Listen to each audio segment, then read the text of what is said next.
Sai, Shri Sai Satcharitra, Chapter 8.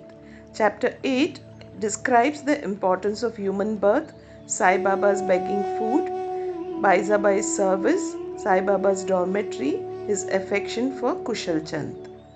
Importance of human birth.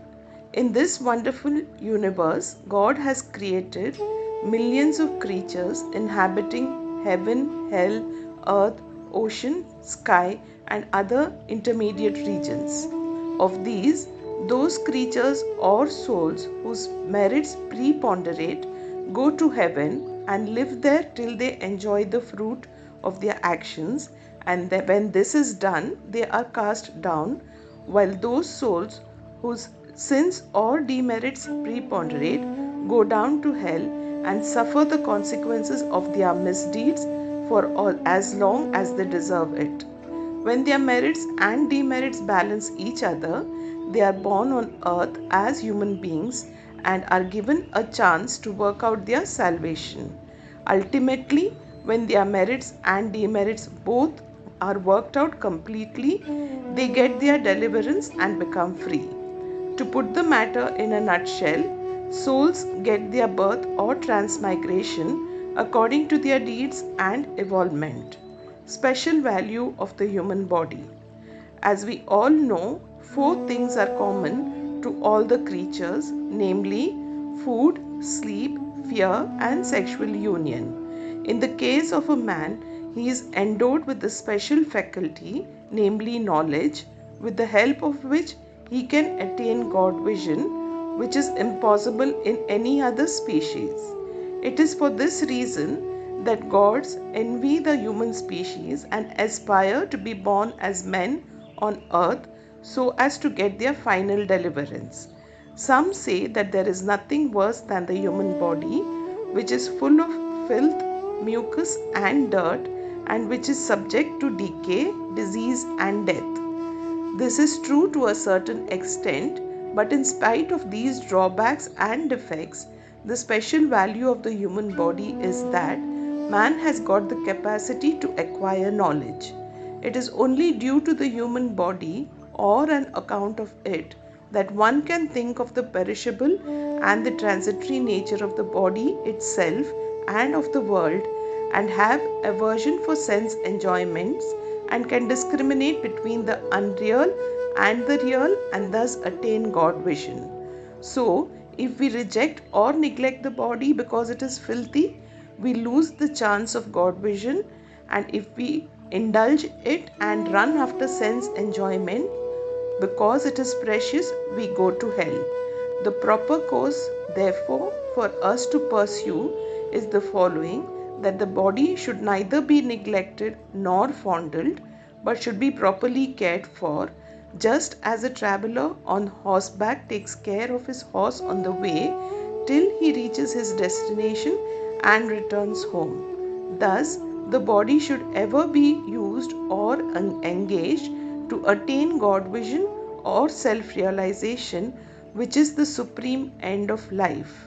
It is said that God created various kinds of creatures.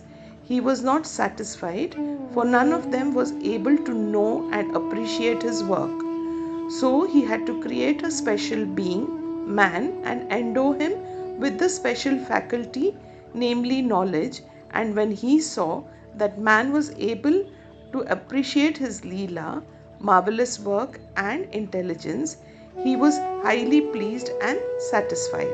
So, really, it is fortunate to get a human body, better still to be born in a Brahmin family, and best to get an opportunity of being close to Sai Baba's feet and surrendering to him. Man's endeavor.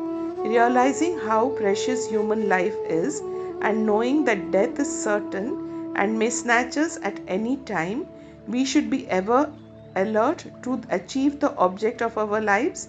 We should not make the least delay, but make every possible haste to gain our object.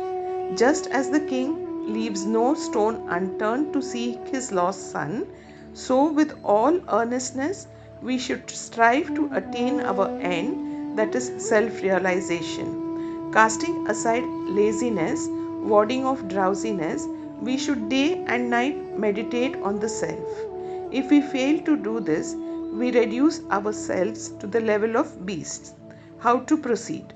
The most effective and speedy way to gain our object is to approach worthy saint or sage, Sadguru, who has himself attained God vision.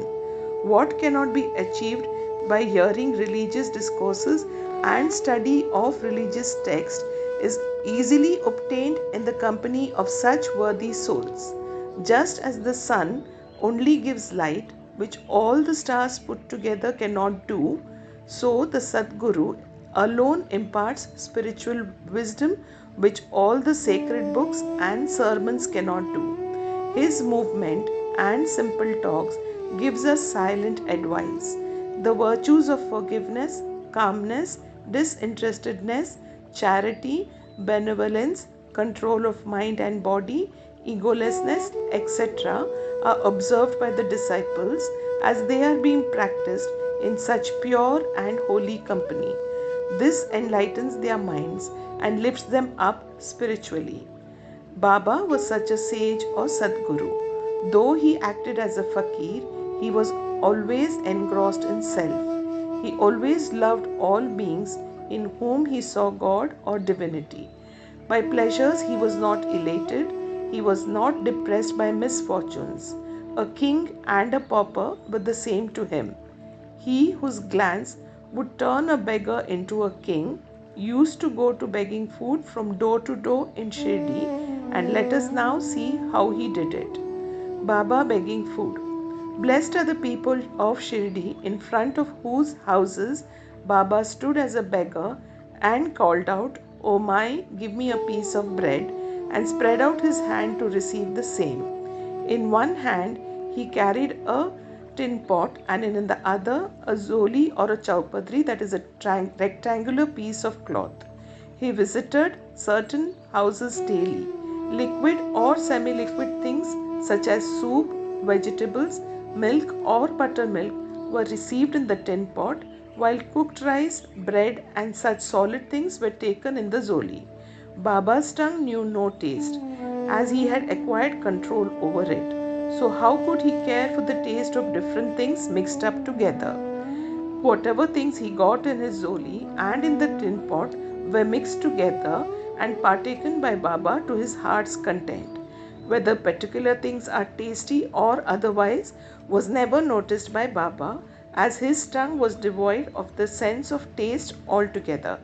Baba begged till noon, but his begging was very irregular.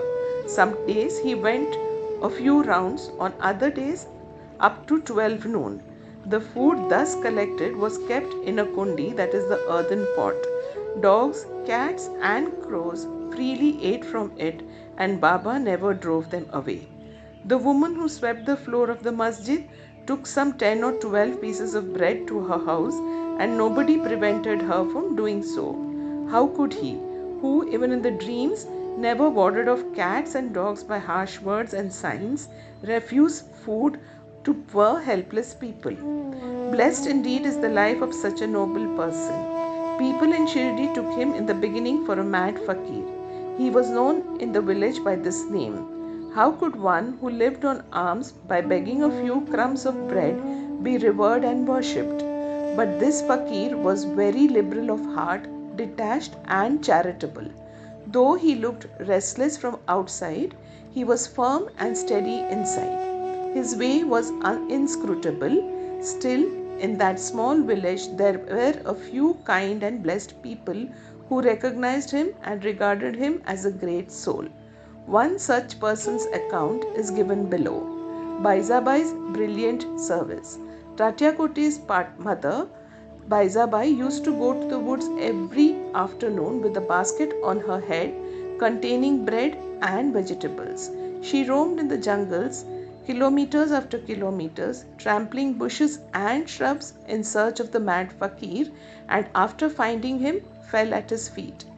The fakir sat calm and motionless in meditation, while she placed a leaf before him, spread her thing eatables, bread, vegetables, etc. thereon and fed him. Wonderful was her faith and service.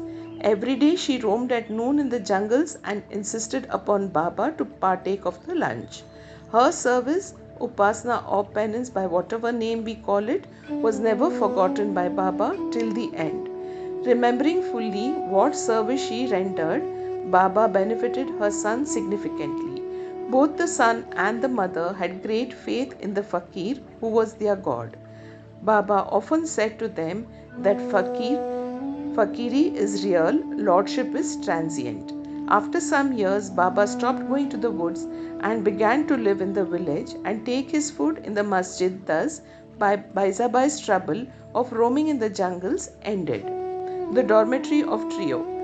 Ever blessed are the saints in whose heart Lord Vasudev dwells, and fortunate indeed are the devotees who get the benefit of the company of such saints. Two such fortunate fellows, Tatya Kote Patil and Bhagat Malsapati, equally shared the company of Sai Baba. Baba also loved both of them. These three persons slept in the masjid with their heads towards the east, west, and north, and with their feet touching one another's at the center. After spreading their beds, they lay on them, chit-chatting and gossiping till late night. If any of them showed any signs of sleep, others would wake him up. For instance, if Tatya began to snore, Baba at once got up and shook him from side to side and pressed his head. If it was Malsapati, he pulled him close, stroked his legs and patted his back. In this way, for a period of 14 years, Tatya, leaving his parents at home, slept in the masjid on account of his deep love for Baba. How happy and never to be forgotten were those days. How to measure that love and how to value the grace of Baba. After passing away of his father, Tatya took charge of the household affairs and began to sleep at home. Kushalchand of Rahata. Baba loved Ganpat Kote Patil of Shirdi. He loved Chandraban Seth Marwadi of Rahata equally. After the demise of this saint, Baba loved his nephew Kushalchand equally or perhaps more and looked after his welfare day and night. Sometimes in a bullock cart, at other times in a tonga, with intimate devotees, Baba went to Rahata. People of that village would come out with band and music and receive Baba at the gate of the village and prostrate before him. Then he was taken into the village with great honor and ceremony. Kushalchand took Baba to his house, seated him on a comfortable seat and gave him a good meal. Then they talked freely and merrily for some time, after which Baba returned to Shirdi giving delight and blessings to all. Shirdi is midway and equidistant from Rahata on one side and Nimgaon on the other. Baba never went beyond these places during his lifetime. He never saw any train nor travelled by it. Still, he knew exactly the timings of arrivals and departures of all trains. Devotees who acted according to Baba's instructions given at the time of taking his leave fared well, while those who disregarded them suffered many a mishap and accident. More about this and other matters will be told in the next chapter. Bow to Shri Sai, peace be to all.